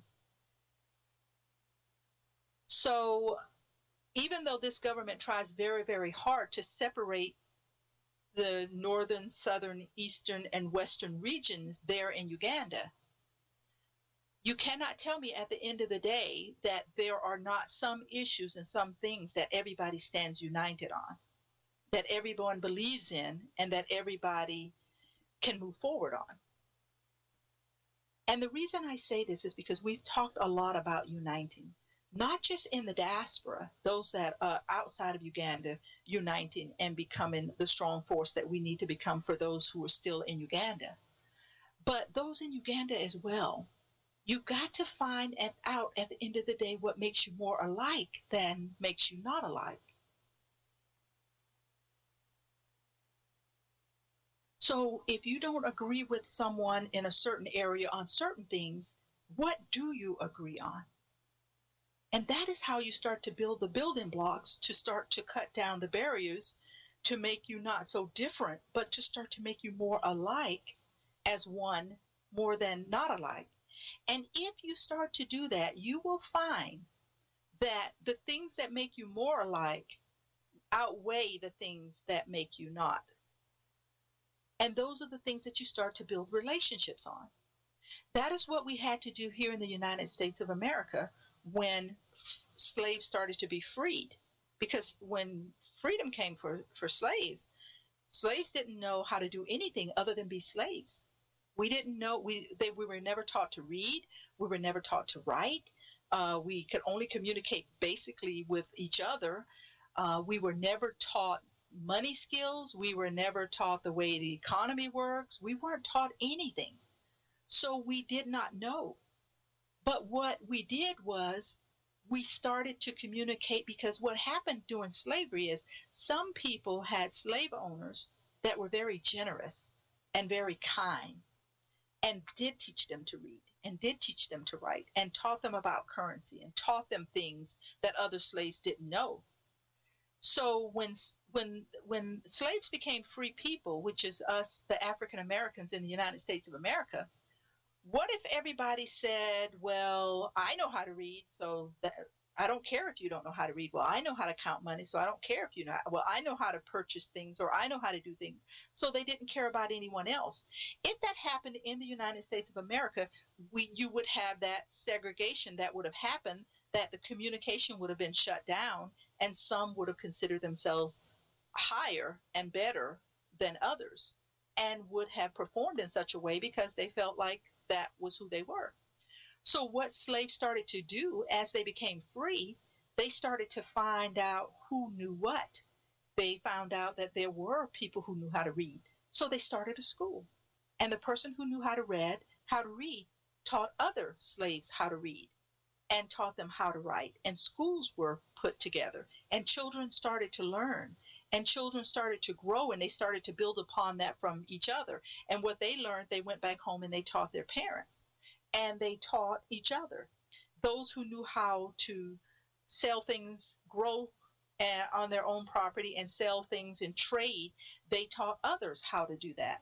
And so we moved along slowly together. Some could have progressed a lot faster, and some could have gone and done great things and been very wealthy, but we moved along together slowly. This is what has to happen in Uganda. I think a lot of times people call us saying, well, what are you doing? Well, what is your platform? Or which direction are you going? Or whatever. And they don't understand that. Look at the slaves in the United States of America from the perspective that we didn't want to know who was going to lead us, who was going to guide us, who was going to do what, who had what roles and whatever. We looked for wherever someone was going to be valuable in the community, and we put them where they needed to be in order to help us all grow and to help us move forward. And yes, there was still a lot of unfairness and a lot of unequalness, but you understand the logistics of what I'm saying is that we started very, very small, and we grew into the nation that we are today. In Uganda, you have many dialects. In Uganda, there's still tribal lines. In Uganda, there's a lot of things that still separate the Ugandan people. And the only thing I'm asking the Ugandan people to do, from a perspective that the American people had to do in the 1800s at the turn of slavery, you have to start communicating little by little. You have to start finding out what we have in common that makes us strong to move us forward, instead of the bitterness of what we don't have in common, and this is why I'm angry, and this is why I'm frustrated, and this is why I don't want to have anything to do with a certain group of people. Because we already know that this is happening. It happens on a certain level in government. And the reason I know this is because very, very early on when we started Voice Uganda Radio, and I did a show that I had gone out on the Human Development Index. And I talked about a lot of the things that were happening on the Human Development Index there in Uganda.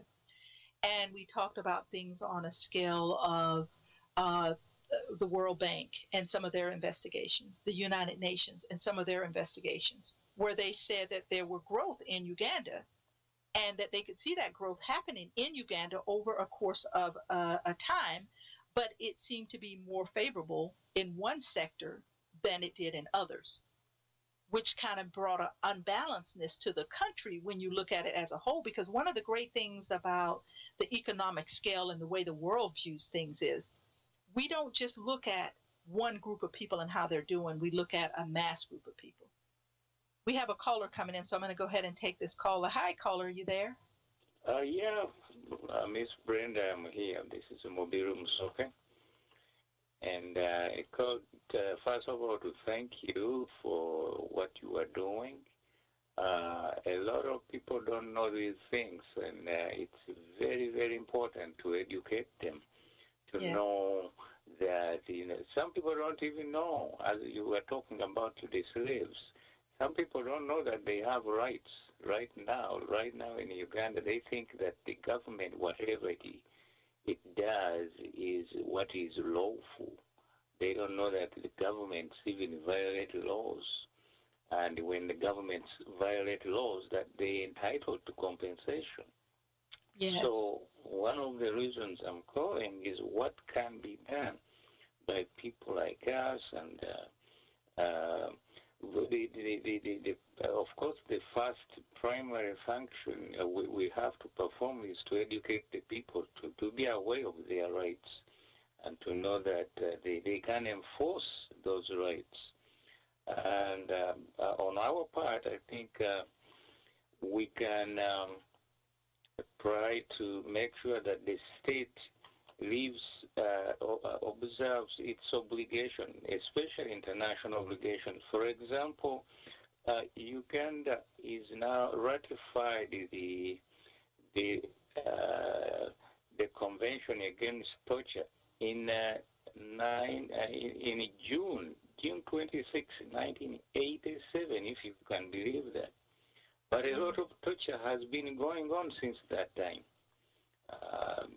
Some people have even died, been killed because of torture since then, and yet the Uganda has just enacted a law against torture just in 2012, and the law says to give effect to the obligations of Uganda as a state party to the United Nations Convention Against Torture and other cruel and inhumane or degrading treatment or punishment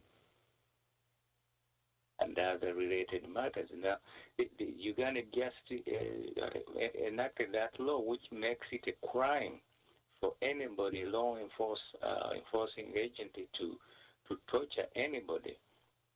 So it's very important that we let the government be aware that we know what is going on.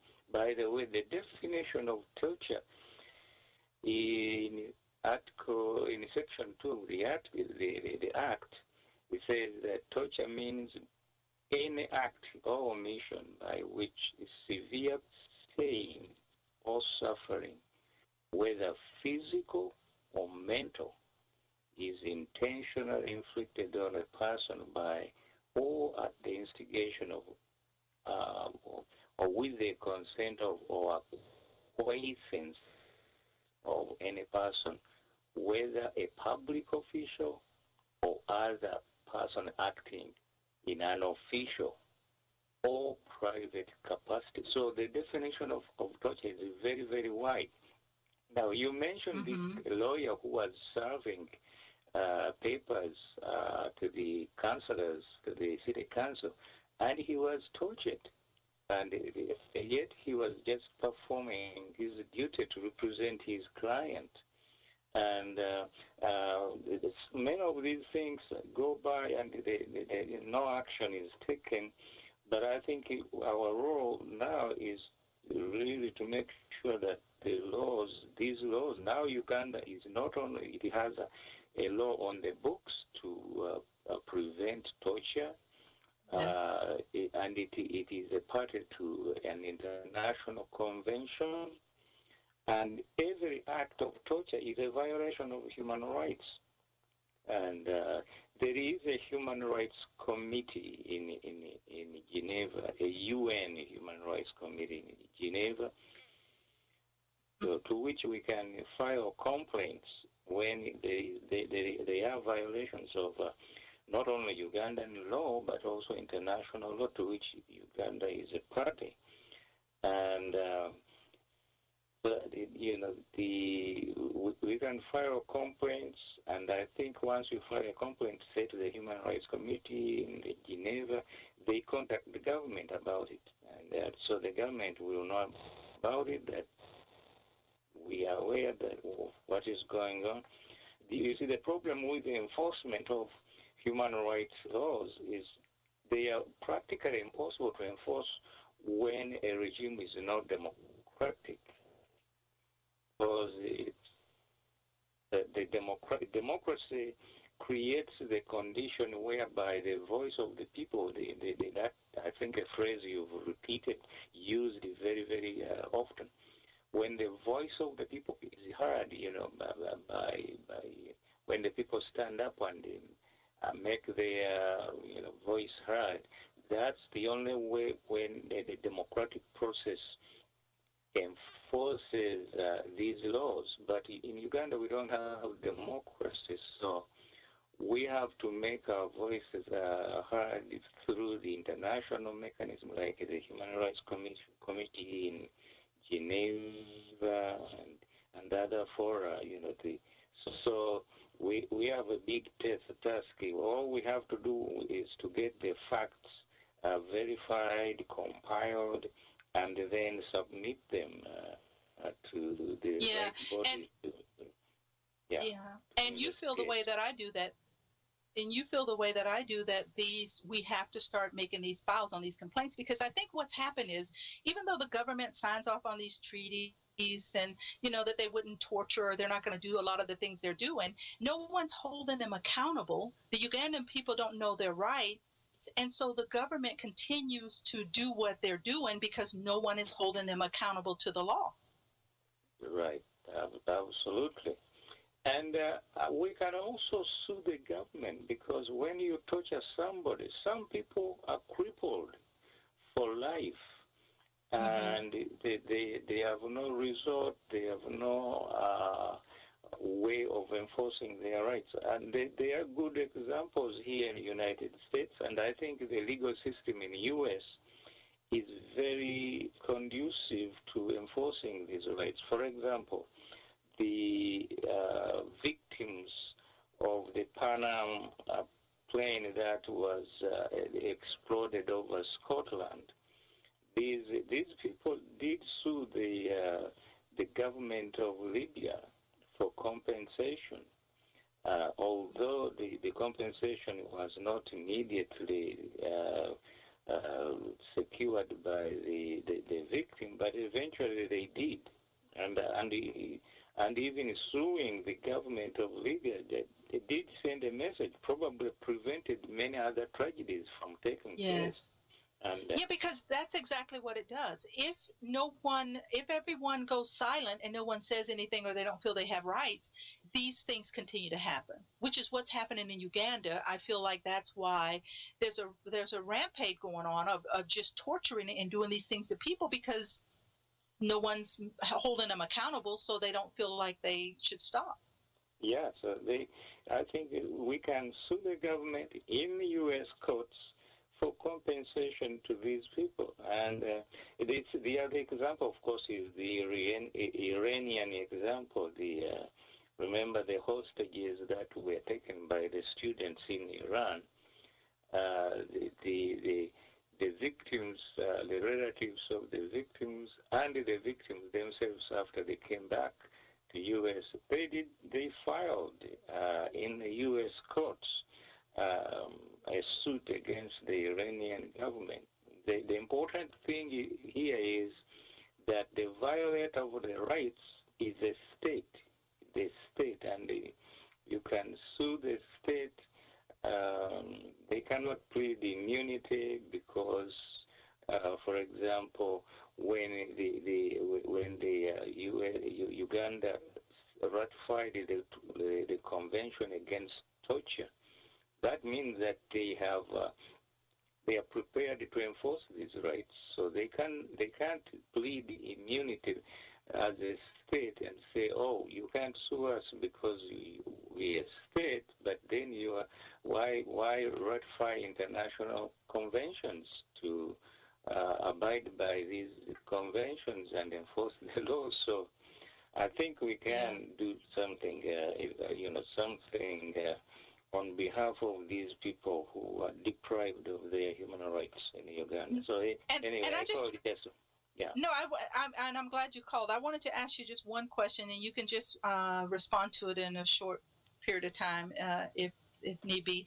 The student that had her eye taken out because the class was gathered around to watch another student beaten, and apparently when the teacher went back, the stick accidentally poked her eye out. How do you feel about that everybody's gone silent about that, and the mother won't even stand up for the rights of the child, just saying that it was simply an accident? Well, yeah, that needs a little bit of investigation. And of course,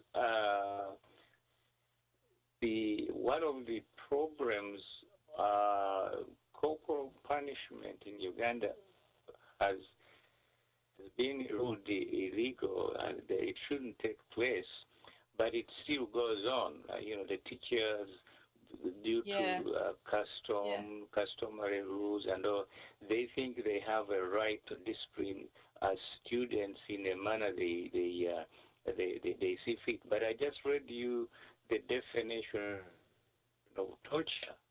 That also injuring, punishing the child, and end up, taking out her or his eye. That's covered by torture. It's an intentional action which is physical. It can also be mental, and it causes severe pain. So it falls within the definition of torture, and so those people can be held alive under the law. Exactly. And I went on to share that because it's like I was saying, when you live under a government that's ruled the way this president is ruling the country, people in what this teacher probably thought was an innocent act start to behave the same way the government behaves in its discipline and torturing of people. Oh yeah, exactly. And usually leadership comes from the top, and if the government can do what to the Lord Mayor Lukwago, and people see that happening, and it goes on, and nobody is held responsible, they believe why shouldn't school teachers think that they can also exercise a certain amount of authority to do certain things, even though what they are doing is illegal and a violation of human rights? So the example from the top definitely shows that not only you can get away with the crime, committing crime, but impunity, nobody can touch you. So it's because by telling this teacher that it was because by telling this teacher that it was an accident and she didn't mean to do it, it doesn't mean that she won't do it again. It just, because you've kind of given her the right to continue to do what she's doing instead of being reprimanded herself. Yeah, but that requires a little bit of investigation. What is meant by accident there? Because the action was intentional. It's not that the child was running across just and this one was maybe doing something or throwing sticks or cleaning up, and then the child got injured. This was a deliberate act, on part of the teacher, which was was meant in fact to punish the child. So that is intentionality. You can call it an accident, but in reality, it is not an accident when it is intentional. Yeah, so, most definitely. That's why I called just to respond to a few points you've made. By Thurgood Marshall, that's another important figure in the human rights movement. I will have an occasion to talk about him in the evolution of the American doctrine, the due process and the equality and all that, and the supremacy of the Constitution. Good. Yeah, so I'm glad you're going to elaborate him on, and I'm going to let you because I'm glad you're going to elaborate on him a little more, because it's like we're saying, and you just said it very clearly. The laws are there, but if the people don't know the laws are there and someone's writing it through to make sure it's followed through, then it doesn't work for anyone. And that's kind of what Thurgood Marshall did for the African Americans. Is he followed the law through, wrote the law so that it work for the people.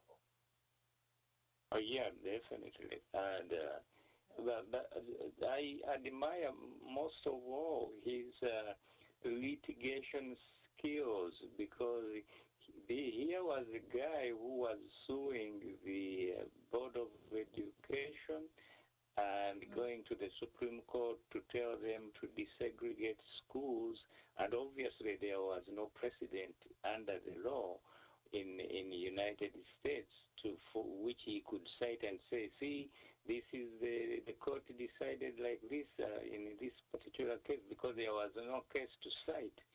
And Yeah. he used his creativity, used the statistics to prove his case, and he won the case too. Yeah. Yes, he did. And you're right.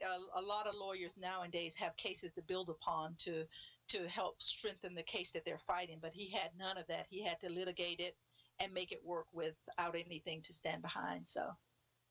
Yeah. Okay. Yeah. Thank you very much. Thank you so much for calling in. You're welcome. Thank you so much for the caller and just everything that he had to add to that. And, you know, the interesting thing, let me just say this one thing about Thurgood Marshall. I'm glad that he's going to do a series on him, because he's a great, great man in history to know. Because one of the things you have to understand, I think a lot of times when we share these stories or we're talking about these events in history or these events in life, a lot of times people don't realize the adversities that these people came up against to fight the fights that they fought.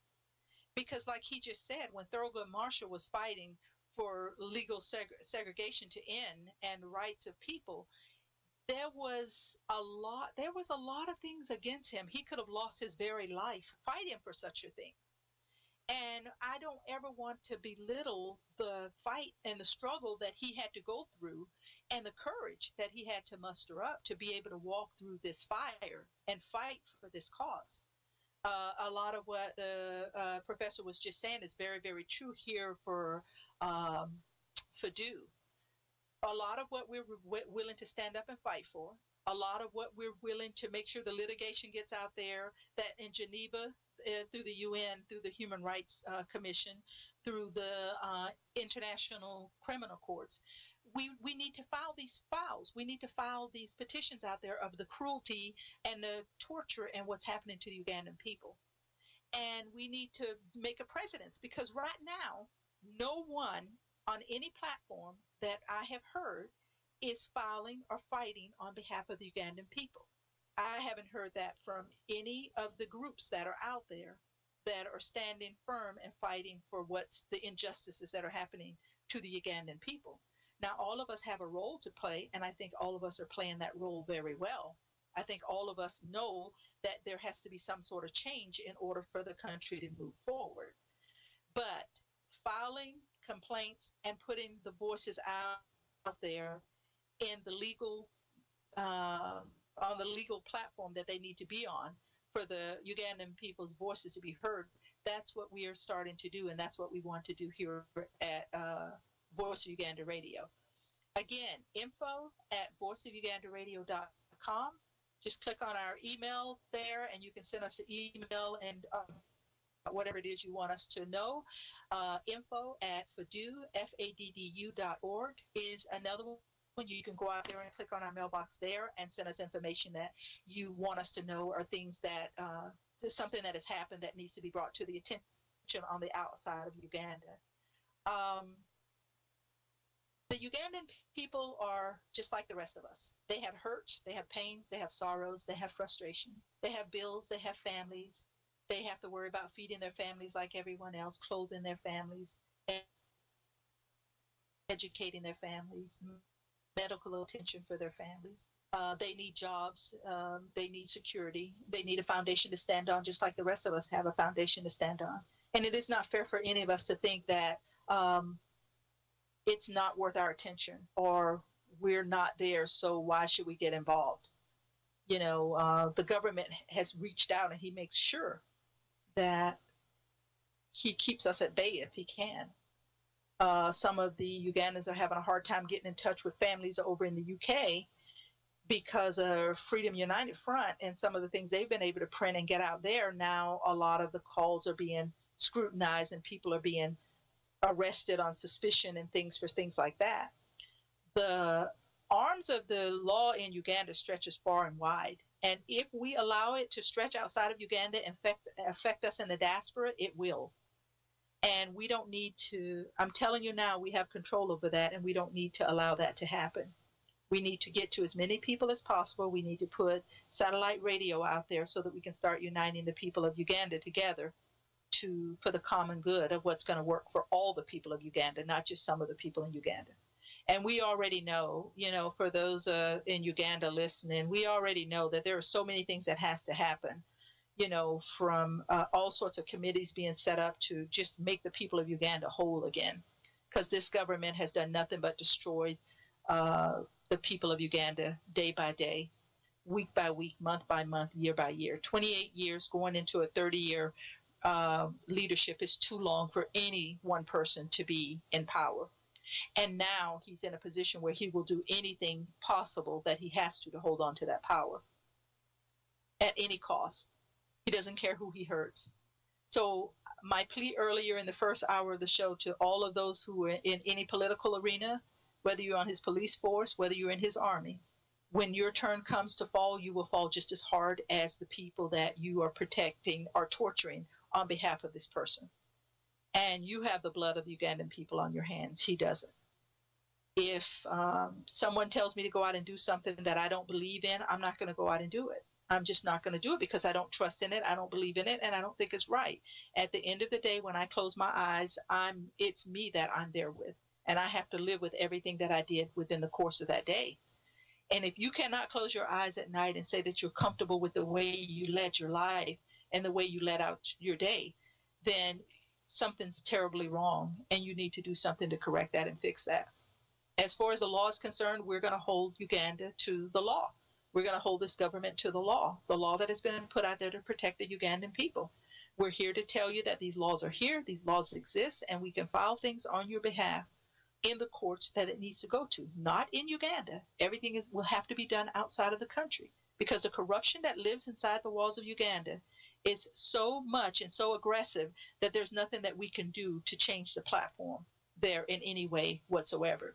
So we have to come outside of the country to make the difference, to do what we need to do for the Ugandans that are inside the country.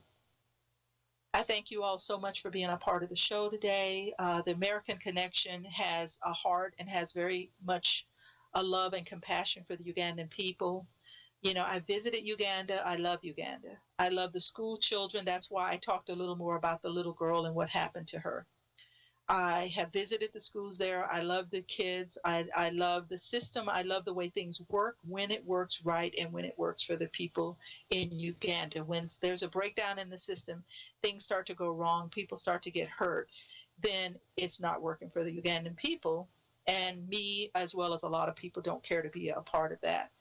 It's a beautiful country that is worth saving. It's a beautiful people that are worth having their rights, their liberties, their justice, their freedoms given back to them. And that is a platform here at Voice Uganda Radio, and that is the platform here at the American Connection. So allow us to work on your behalf. Allow us to do what we need to do. When people ask, what are we doing? How are we making a difference? How are we going to move Uganda forward? This is how we do it. This is what we're doing, and this is how we're going to move the country forward. Don't forget to go out there on our Fadu.org website to our information page. We post articles out there weekly to enlighten you and things that we feel there's a need to share as we continue to move forward and as we continue to gather our own information as to how we need to move forward with the information that we have as well. Because the information no longer needs to be buried. The information needs to be shared, and it needs to be shared with the world on a wider platform than it has been. We can no longer allow this government to hide behind all the things that it's done and think that it's okay and they can continue to do it. We have to expose the light in Uganda where the light needs to be exposed to bring and hold those accountable who needs to be held accountable. Thank you so much for joining me on this Wednesday for the American Connection here on Voice Uganda Radio. Until Sunday when we bring you Freedom at Hand.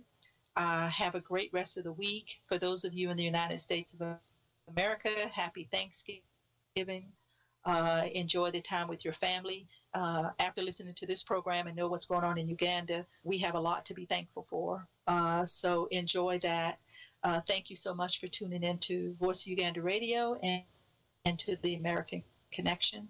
I have been your host, Miss Brenda, for the last 2 hours, saying have a great rest of the day, have a great week, and we will talk to you on Freedom at Hand on Sunday here on Voice of Uganda Radio.